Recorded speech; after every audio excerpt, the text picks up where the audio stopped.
నమస్తే welcome to Disha TV parliament ఎన్నికలకు 3 రోజులు మాత్రమే గడువు ఉన్న నేపథ్యంలో అన్ని ప్రధాన పార్టీలు క్యాంపెయినింగ్ తో హోరెత్తిస్తున్నాయి. అదే సమయంలో సామాజిక మాధ్యమాల్లో ప్రత్యర్థి పార్టీలపై తీవ్ర స్థాయిలో విరుచుకుపడుతున్నాయి.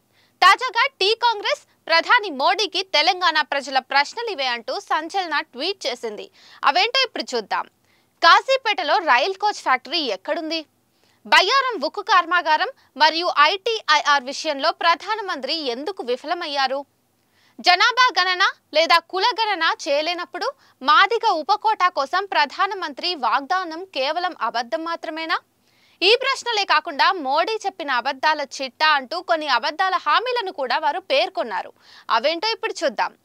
మొదటిది, గత 10 ఏళ్లలో పదే పల్టీలు కొట్టిన తర్వాత కాజీపేటలో రైల్ కోచ్ ఫ్యాక్టరీని స్థాపించడంలో బీజేపీ విఫలమైంది. 2014లో లోక్సభ ఎన్నికల మేనిఫెస్టోతో పాటు 2014 తెలంగాణ అసెంబ్లీ ఎన్నికల మేనిఫెస్టోలో కూడా ఈ ఫ్యాక్టరీని ఏర్పాటు చేయాలని బీజేపీ కట్టుబడి ఉంది. ఈ ప్రాజెక్టు కోసం కేంద్ర ప్రభుత్వం 40 కోట్లు విడుదల చేయగా తెలంగాణ ప్రభుత్వం 60 ఎకరాల భూమిని కూడా కేటాయించింది. 2 ఏళ్ల తర్వాత 2016లో రైల్వే శాఖ సహాయ మంత్రి మనోజ్ సింగ్ దేశంలో ఎక్కడ కోచ్ ఫ్యాక్టరీని ఏర్పాటు చేసే అవకాశం లేదని హఠాత్తుగా ప్రకటించారు. ఇదిలా ఉండగా కొన్నేళ్ల తర్వాత అంటే 2019 అసెంబ్లీ ఎన్నికలకు ముందు మహారాష్ట్రలో కోచ్ ఫ్యాక్టరీని ఏర్పాటు చేశారు. 2022లో గుజరాత్లో మరో 20,000 కోట్ల ఎలక్ట్రిక్ లోకోమోటివ్ ప్లాంట్ను ప్రధాని ప్రకటించారు. డిసెంబర్ 2022లో కాజీపేటలో ప్లాంట్ను నిర్మించబోమని కేంద్రం మళ్లీ స్పష్టం చేసింది. అయితే ఈ నెల తర్వాత అస్సాంలో కోచ్ ఫ్యాక్టరీని ఏర్పాటు చేస్తామని ప్రకటించింది. గత ఏడాది తెలంగాణ అసెంబ్లీ ఎన్నికలకు ముందు కేంద్రం తన నిర్ణయాన్ని మరోసారి మార్చుకుంది మరియు కాజీపేటలో రైల్వే వ్యాగన్ ఓవర్లోడింగ్ కేంద్రానికి ప్రధాని శంకుస్థాపన కూడా చేశారు. దాదాపు ఏడాది తర్వాత ఈ ప్రణాళిక కూడా కార్యరూపం దాల్చలేదు. తెలంగాణ ప్రజలను ప్రధాని బీజేపీ పదే ఎందుకు మోసం చేశాయి? వాస్తవంగా కాజీపేటలో రైల్వే ప్లాంట్ నిర్మిస్తారా? ఇక రెండో విషయం వాళ్ళేమన్నారంటే, బీజేపీ హయాంలో బయ్యారం స్టీల్ ప్లాంట్ మరియు Hyderabad information technology investment region అంటే ఐటీఐఆర్ ప్రణాళికలు రోడ్డున పడ్డాయి. యూపీఏ ప్రభుత్వం 2014 ఆంధ్రప్రదేశ్ పునర్వ్యవస్థీకరణ చట్టం ప్రకారం ఈ 2 ప్రాజెక్టులకు హామీ ఇచ్చింది.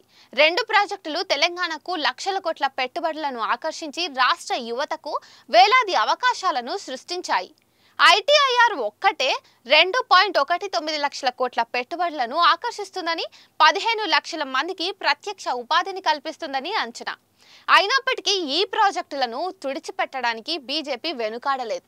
ఈ ప్రాజెక్టులను రద్దు చేసిన సమయంలోనే bullet train, Gujarat international finance tech city అంటే గిఫ్ట్ సిటీ వంటి భారీ ప్రాజెక్టులను గుజరాత్కు ఇచ్చారని సీఎం రేవంత్ రెడ్డి దృష్టికి తెచ్చారు. తెలంగాణలో అభివృద్ధి కార్యక్రమాలను మోదీ సర్కార్ ఎందుకు నిర్లక్ష్యం చేసింది? ప్రతిపక్షాల పాలిత రాష్ట్రాలపై ప్రధాని సవతి తల్లిగా ఎందుకు వ్యవహరిస్తున్నారు? దీనికి ఇక అంతం లేదా అంటూ ప్రశ్నించాడు. ఇక మూడో విషయం కూడా ఆయన ప్రస్తావిస్తూ, మాదిక సామాజిక వర్గానికి సబ్ కోటా కావాలని చాలా కాలంగా పెండింగ్ లో ఉన్న వారి డిమాండ్స్ పై ప్రధానమంత్రి ఇటీవలే పెదవి విప్పడం ప్రారంభించారు.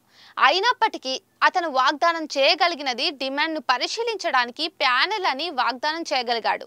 ఇది అతను మొదట కట్టుబడి ఉన్న 5 నెలల నుండి అర్థవంతంగా కార్యరూపం దాల్చలేదు. అదే సమయంలో సాంఘిక ఆర్థిక కులగణను ఆమోదించడానికి ప్రధానమంత్రి నిరాకరించారు కూడా. ఇది వాస్తవానికి మాదిగ సమాజం యొక్క సామాజిక ఆర్థిక స్థితి గురించి వాస్తవాలను అందిస్తుంది. వాస్తవానికి తెలంగాణలోని షెడ్యూల్డ్ కులాల జనాభాకు సంబంధించిన సమాచారాన్ని అందించే 2021లో జరగాల్సిన సాధారణ దశాబ్ద జనాభా గణనను కూడా నిర్వహించడానికి ప్రధాని నిరాకరించారు. కాంగ్రెస్ జాతీయ స్థాయిలో ఇటువంటి జనాభా గణనకు కట్టుబడి ఉంది మరియు తెలంగాణలోని కాంగ్రెస్ ప్రభుత్వం రాష్ట్ర స్థాయి జనాభా గణనను నిర్వహించడానికి ఇప్పటికే సన్నాహాలు కూడా ప్రారంభించింది. కులగణన ప్రతిపాదనపై ప్రధాని తన వైఖరిని స్పష్టం చేయగలరా?